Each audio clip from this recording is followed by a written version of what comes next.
Queria avisar para os irmãos que estão atrás que temos lugares aqui na frente, de tal modo que, se quiserem se sentar, podem ficar à vontade.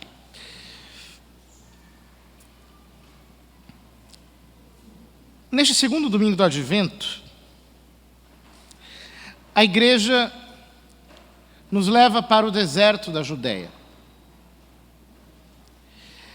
Era um tempo em que tudo estava extremamente acomodado do ponto de vista político, religioso, social. Eram dias em que reinava César no Império Romano. Portanto, havia a chamada Pax Romana, que impedia que houvesse guerras entre os povos. O império havia causado aquele equilíbrio bélico dentro dos seus confins. Os judeus, depois que voltaram do exílio em Babilônia, não decaíram mais na idolatria. No entanto, depois do período helênico, que foi levado a cabo por Alexandre o Grande, que quis, por assim dizer, paganizar o judaísmo, sofrendo a resistência dos macabeus, resistência politicamente mal sucedida, porque eles perderam a guerra, mas religiosamente muito bem sucedida, porque criou nos judeus uma mentalidade, digamos assim, avessa a concessões. O judaísmo desenvolveu-se como uma religião de grandes exterioridades. Exterioridades problemáticas. De um lado, os fariseus, com o seu legalismo, que fazia com que todas as coisas fossem apenas assim exteriores. Então, no dizer de Jesus, eles coavam o mosquito e engoliam o camelo, para dizer que se preocupavam com minúcias insignificantes enquanto descuidavam dos grandes preceitos da lei de Deus. Os saduceus, que era a classe sacerdotal, era completamente incrédula. Eles não acreditavam mais em ressurreição, em imortalidade da alma, em anjos, em demônios. Apenas eram observantes de todas aquelas normas judaicas e tinham por trás a sua espiritualidade gnóstica escondida, as suas superstições, os seus cultos não aprovados. Mas ambos estavam em pleno acordo com as forças políticas da época. As resistências estavam controladas e, portanto, reinava uma espécie de equilíbrio instável nas forças do mal. Porque as forças do mal sempre são assim. Elas conseguem um equilíbrio, mas é aquilo que na engenharia se chama de equilíbrio instável. Ou seja, a soma de todas as forças é igual a zero, mas com a primeira ameaça, o edifício todo cai. E cai mesmo. Cai quando Deus quer. E o Evangelho de São João diz que enquanto tudo isso estava assim, e reinava o marasmo e a prosperidade do mal, da incredulidade, houve um homem enviado por Deus.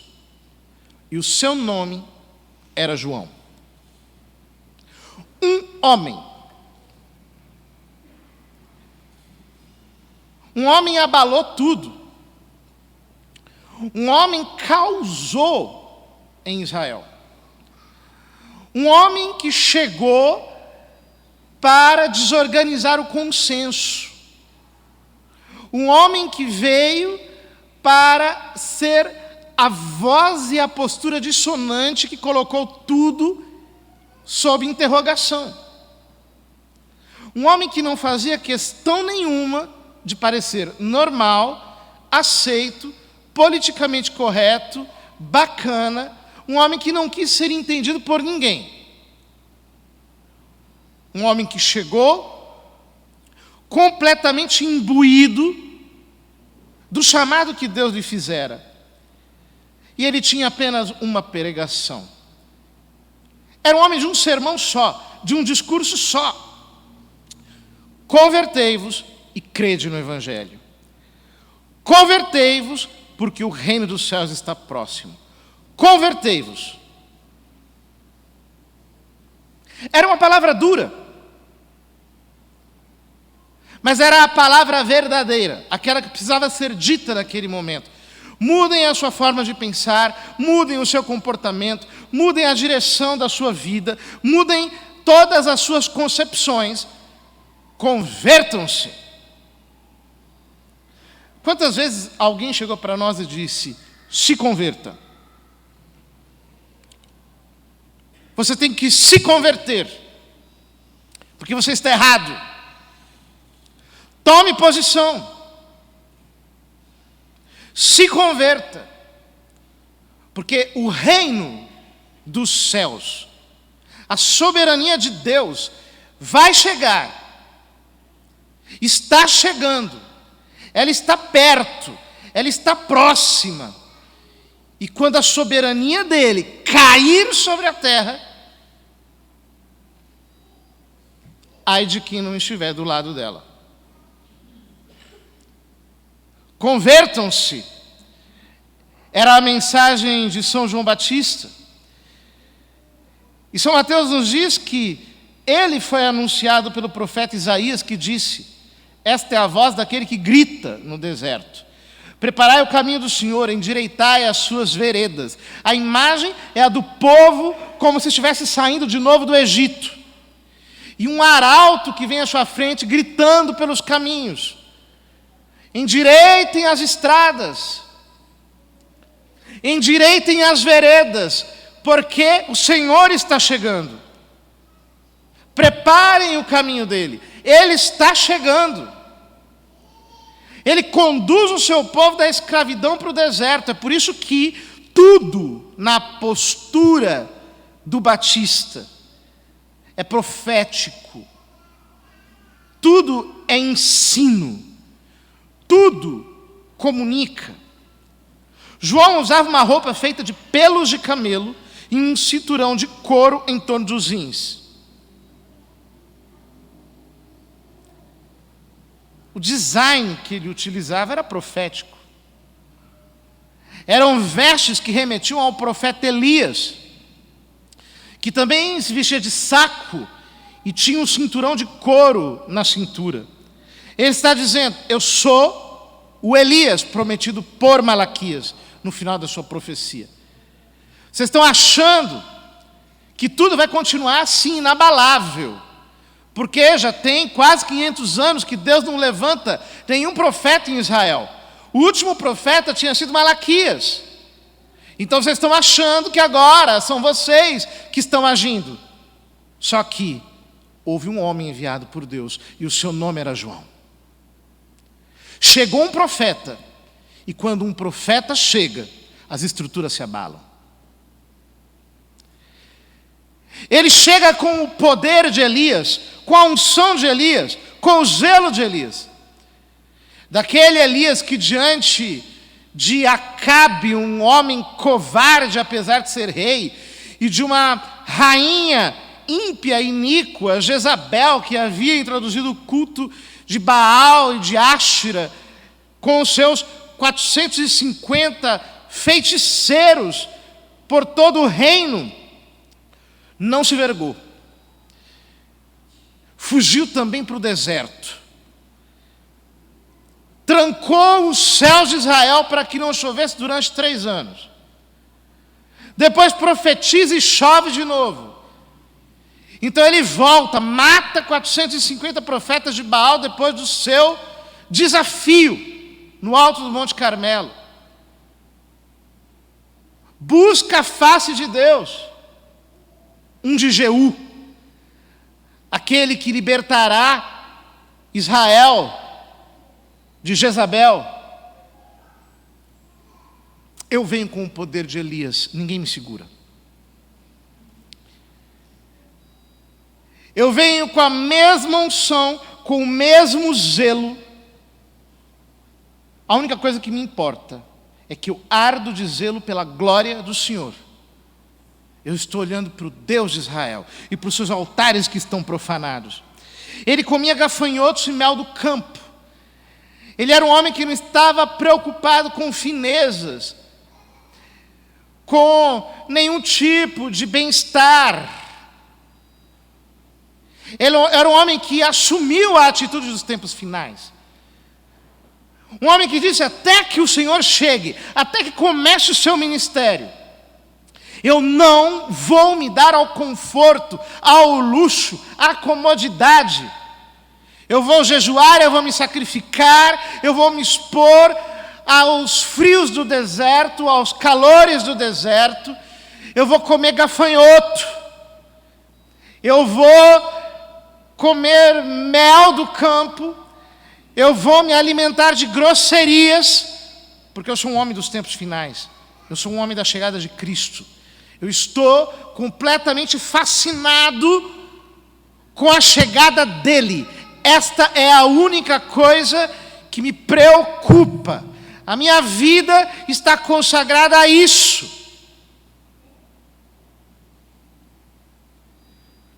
E essa sua atitude sacudiu Israel. Diz-nos o Evangelho: os moradores de Jerusalém, de toda a Judéia e de todos os lugares em volta do rio Jordão vieram ao encontro de João. Todos. Ele foi para o Jordão por quê? Porque o Jordão foi o rio que os israelitas atravessaram antes de destruírem a cidade de Jericó.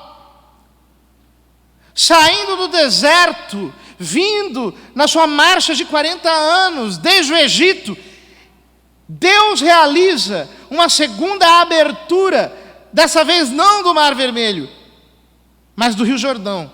E eles já atravessam a pé enxuto. João está dizendo: eu estou preparando o caminho para que o Senhor atravesse cada um de vocês para o seu verdadeiro reino, para a sua verdadeira terra prometida. Portanto, eu batizo.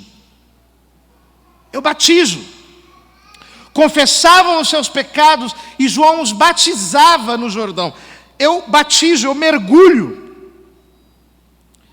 Eles confessam os pecados e são mergulhados por João no Jordão. Ou seja, eu não sou um homem de superficialidade, eu não sou um homem de exterioridade. Comigo, ou você mergulha ou nada feito. Ou você desce para a profundidade ou nada feito. Ou você vai de cabeça ou nada feito. Quantas pessoas que estão caminhando, mas que querem apenas tomar um banho de gato do Evangelho. Pegar uma toalhinha, molham na água e apenas roçam a pele. Não querem se sujar na lama do rio, não querem descer a profundidade do rio, não querem estar realmente debaixo das águas. Este era o desafio de João. Vamos à profundidade. Vamos mergulhar. Vamos nos lançar de cabeça na vida espiritual. Não vamos duvidar de Deus. Não sejamos pessoas indecisas, porque a indecisão é o caminho do fracasso. A indecisão é a estrada da morte. Foi por indecisão que Pilatos condenou Jesus. Indeciso, o grito dos ímpios fez com que ele fizesse aquilo que ele não deveria fazer. Se ao invés de ter seguido o grito dos ímpios, ele tivesse seguido a voz da sua consciência, ele jamais teria condenado Jesus. Se ele tivesse mergulhado nas águas da verdade, jamais teria mergulhado Jesus. Portanto, mergulhe, não seja indeciso. Não se deixe levar pela covardia. Não dê atenção a quem quer te desmotivar de entrar na estrada. Confesse os seus pecados e mergulhe. Não justifique os seus pecados, confesse-os, reconheça-os e mergulhe. Quando viu muitos fariseus e saduceus vindo para o batismo, João disse-lhes: raça de víboras, quem vos ensinou a fugir da ira que vai chegar? João sabia reconhecer quem é cobra. Ele sabia olhar e dizer: isso aqui é cobra, isso é serpente, isso é víbora. Isso é víbora por quê? É víbora porque o veneno está na cabeça. Porque como cobra, é com a cabeça que ela ataca. É víbora porque tem pensamentos que não são os pensamentos de Deus. Que não pensa segundo a palavra, pensa de acordo com os seus critérios humanos. Ele sabia olhar e dizer: isso é cobra. Pode ser bonitinha, mas é cobra. Pode ser simpática, mas é cobra. Pode ser verdinha, pode ser camuflada, mas é cobra. É cobra porque a cabeça não é formada segundo as Escrituras. É cobra porque não pensa de acordo com a fé. É cobra porque não está iluminada pela verdade. E se é cobra, não tem parte comigo. Se é cobra, se pensa como os homens, se pensa como as pessoas deste tempo, não adianta fugir. A ira de Deus vai cair sobre eles no dia do juízo. O dia do Senhor virá e vai passar como um trator sobre todos os ímpios, sobre aqueles que pensam que estão fazendo e dizendo a coisa certa. Não penseis que basta dizer: Abraão é nosso pai, porque eu vos digo, até mesmo destas pedras Deus pode fazer nascer filhos de Abraão. Fariseus, saduceus, vocês estão se colocando muito seguros porque vocês são descendentes de Abraão na carne. Assim como muitos cristãos, né? Não, eu sou católico, não, eu estou na igreja, eu sou alguém da igreja, eu estou aqui, eu estou do lado certo, eu estou do lado bom, mas pensa como cobra. É herege, tem doutrina errada na cabeça, tem convicções que não estão alinhadas com a palavra, tem princípios que não estão de acordo com o Evangelho, vai com uniforme e tudo para o quinto dos infernos. Quem pensa como cobra terá destino de cobra. Não adianta querer se esconder por detrás de aparências, de parentescos exteriores. Porque parentesco exterior você tem até com pedra. Hoje em dia o pessoal tem parentesco até com bicho. Você já viu uma mulher falando com um cachorro, né? Dizendo: filhinho, vou levar meu filhinho. O pessoal está fazendo parentesco até com animal. Daqui a pouco vai fazer parentesco com pedra também. Vai sair com uma pedra na coleira. Não, essa é a minha pedra de estimação. Pois é, não são parentescos exteriores, é a fé interior que nos renova, é a palavra que nos transforma por dentro. O machado já está na raiz das árvores, e toda árvore que não der bom fruto será cortada e jogada no fogo. Eu vos batizo com água para a conversão. Quer dizer, isso não é um sacramento, estou mergulhando vocês só na água, para que vocês formalizem, ratifiquem o compromisso de nascer de novo. Mas aquele que vem depois de mim é mais forte do que eu. Eu não sou digno de carregar suas sandálias como um escravo faz com o seu senhor. É Ele que vos mergulhará no Espírito Santo, que é a graça, Que é o que acontece quando nós somos batizados hoje, quando nós recebemos a fé hoje. Jesus nos mergulha no Espírito Santo.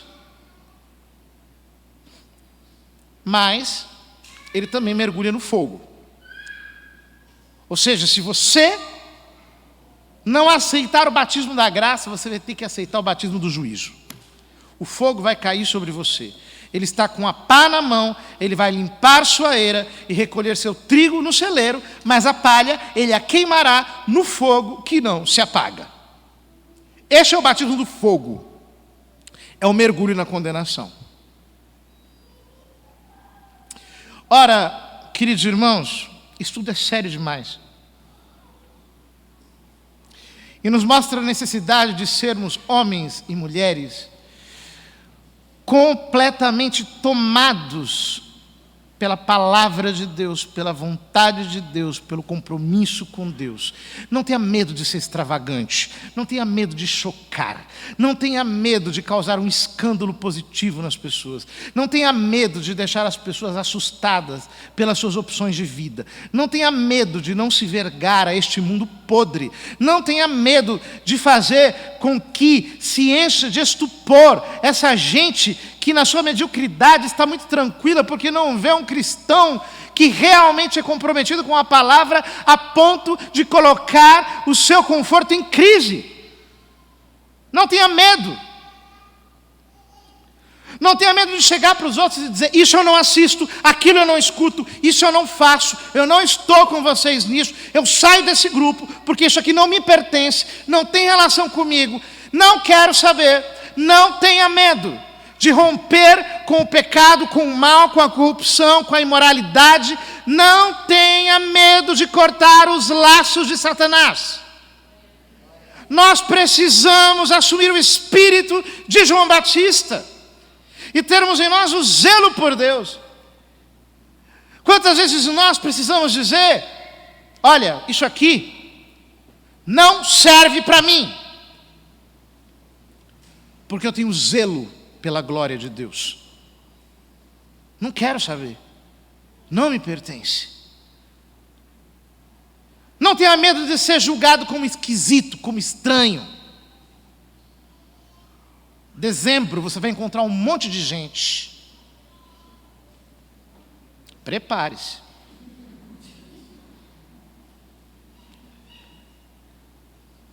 Porque as pessoas nos acham estranhos. Ah, mas esse aí tem que ir para a missa. Ah, nossa, mas que exagero. Nossa, é tudo tão fanático. Pelo amor de Deus. Ai, que coisa. Aguentem. Porque o reino de Deus está chegando, meu filho. O juízo de Deus vem aí. Se você está achando que isso é uma brincadeira, prepare-se, que vai descer fogo em cima de você. Prepare-se. Está achando que isso aqui é um joguinho, que eu faço isso só porque eu gosto, que eu estou curtindo, ou que eu sofri uma lavagem cerebral? Prepare-se. Prepare-se. Eu estou aqui para escandalizar você. Eu cheguei para te tirar da tua zona de conforto. Falou imoralidade, estou saindo mesmo. Climão, adoro. Tem que criar climão? A gente faz. Nossa, estragou o ambiente. Estamos aqui para isso. Se vier com safadeza, com coisas que contrariam a vontade de Deus, aqui não encontra espaço. Não tem política de boa vizinhança com o pecado. É resistência, tiro, porrada e bomba. Isso é assumir a postura de João Batista. É claro que nós não precisamos ser agressivos. Estou utilizando metáforas. É claro que nós não precisamos ser pessoas que estão o tempo todo atacando. Não. Só que é o seguinte: se quiserem a minha cumplicidade com o que não presta, não terão. Eu preciso ser um homem de convicções. Preciso ser alguém que está alinhado com Deus. Sem isso, nós vamos ficar apenas na beira do Jordão, tomando banho de gato, dando aquela lambida. Mas vamos continuar com a nossa fedentina. Nós somos chamados a mergulhar profundo nas águas de Deus, para que assim o Senhor possa ser conhecido e os seus caminhos preparados no coração de todos os homens. Que Deus nos dê coragem, que Ele nos faça ter a determinação de nos conduzir com toda a ousadia e destemor, a fim de que a sua santidade seja de algum modo por nós manifestada e os homens possam conhecer um pouco da sua glória.